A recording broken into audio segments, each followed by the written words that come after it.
Okay, game. First question. The requirement that purchases be made from suppliers on a approved vendor list is an example of, here are the choices. A. Directive control. B. Corrective control. C. Preventive control. And letter D. Detective control. So you have 15 seconds to answer. Again, we're practicing to answer questions just a minute.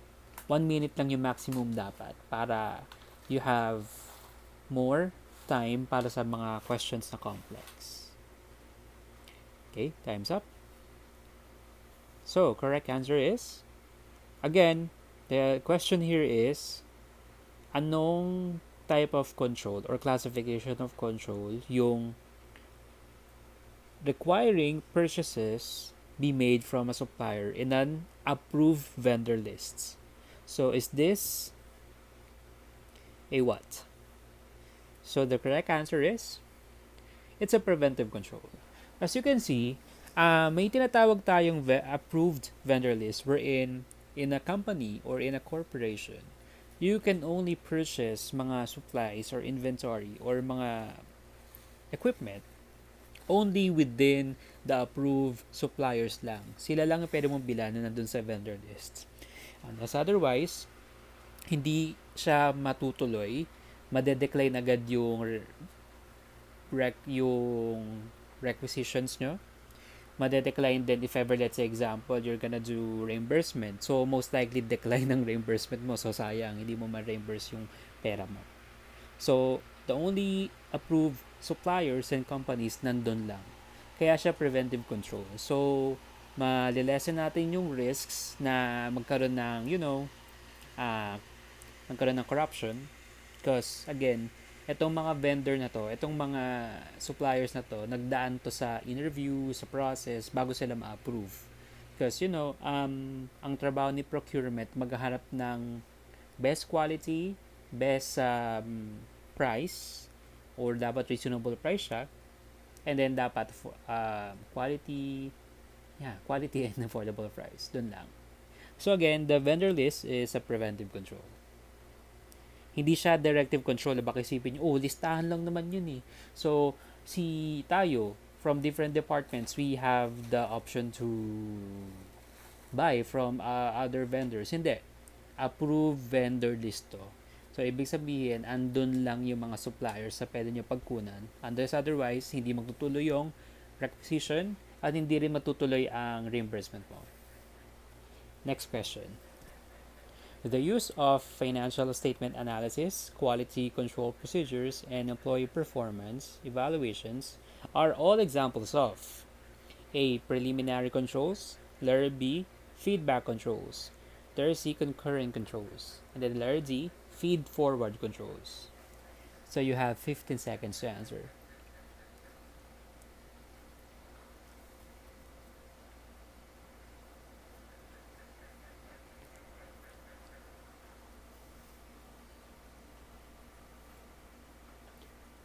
Three, two, one.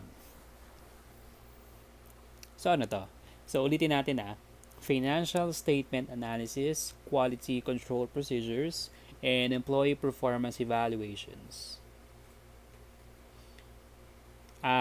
Remember, mga choices dito, time-based classification control. So, eliminate natin yung A, yung preliminary controls. So, di tayo sure kung ano yan. So, we only have feedback controls, concurrent controls, and then feed-forward controls. So, remember yung binigay ko sa inyong idea. Just remember, kapag feedback, it's corrective or detective. Kapag concurrent, it's it's preventive. And then kapag feed forward, it's directive control. So, ano kaya to? Preventive, directive, corrective, or detective? These are, imagine employee performance evaluation. So, ibig sabihin, tapos na. Quality control procedures. So, tapos na rin. Quality control. Financial statement analysis, tapos na rin yung FS. Kaya mo siya i-analyze. So, correct answer is feedback controls. So, dito mo madedetect or mako-correct yung mga actions na nangyari. Like example, sa FPS analysis, madetect natin kung what's happening na, baka mamaya hindi na liquid si company and like that. Quality control procedures naman, you can attest kung talagang quality in shape yung mga products or yung services. And then employee performance evaluation, we can assess here kung bakit yun yung naging score niya, saan yung may improvement, saan yung okay yung performance niya. Third question. Okay, medyo maba. An adequate and effective system of control provides reasonable assurance that objectives will be achieved. Controls may be preventive, detective, or directive. Which of the following is a detective control for the procurement function? Letter A. Pre-numbered standard purchase orders forms include all relevant terms required to be used in all applicable instances. Letter B. Review and approval of each procurement action is required prior to the final issuance of a purchase order. Letter C. Procurement function is organizationally separate from receiving, disbursing, and accounting. And letter D. Goods received are counted and compared with quantities on purchase order and receiving reports. So you have 15 seconds to answer. Okay detective control na tanong for procurement.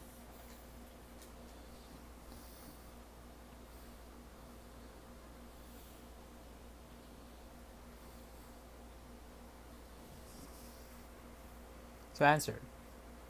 Detective control. Answer is goods received are counted and compared. So, kaya siya naging detective control again, na-receive mo na yung goods, and then i-compare mo siya sa PO and sa receiving reports mo. So, dito, ang tawag dito ay three-way matching. So, para ma-pinpoint natin kung talagang accurate and complete yung information at yung actual na goods or supplies na binili mo. Three-way matching. So, and inventory count ka, match mo sa PO, match mo sa receiving reports. So, with that, it's a detective control. Kasi na-receive mo na yung goods eh. Next question. Which of the following is not an appropriate control related to sales in a manufacturing company? A. Goods shipped are matched with valid customer orders. Letter B. Credit department approval is required for credit sales transactions. Letter C. Goods returned are inspected for damage by the sales department and then entered into an inventory. And then letter Z. Customers' orders are recorded promptly. You have 15 seconds to answer.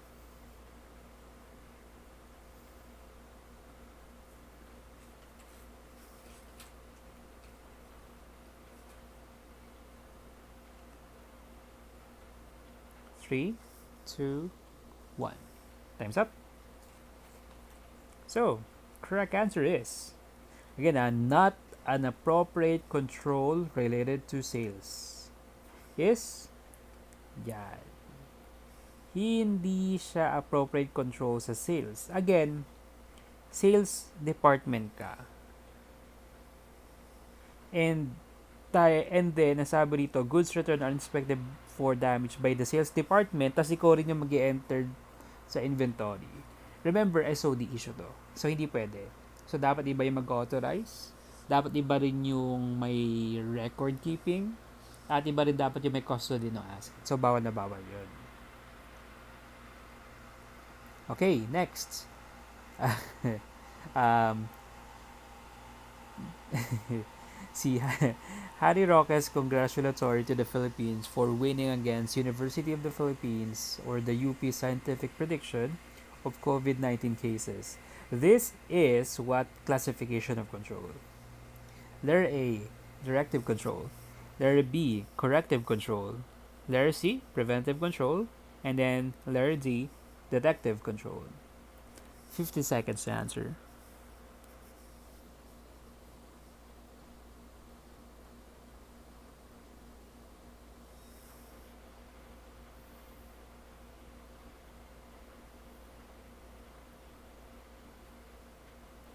Time's up. Bigyan ko lang background. Baka kasi hindi kayo, you're not aware of this.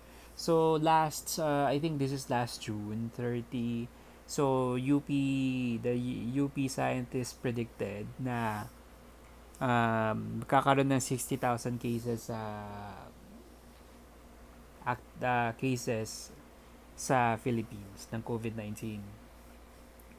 And then, I think on the June 30, tama ba? June 30 or July 31? Either, regardless. Basta yon, yung specific date na yon. So, nung araw na yon, sabi niya, they are winning. The Philippines are winning kasi nabit natin yung prediction ni UP ng 60,000. Na, I think, parang 50,000 lang, gano'n. So, yun, I hope nakaka-relate kayo. Basta yun yung thought, yun yung point. So, yung congratulatory na yun, ano siya? Is it directive, corrective, preventive, or detective? So, the correct answer is directive control lang. Again, it's just a congratulatory statement wherein ang main point ng congratulatory statement na yon is to boost yung moral ng mga Filipino citizens na the congratulatory will, sabi nila, will make us more proud that we are following yung lockdown procedures ng Philippine government and ng mga OLGUs natin. And yeah.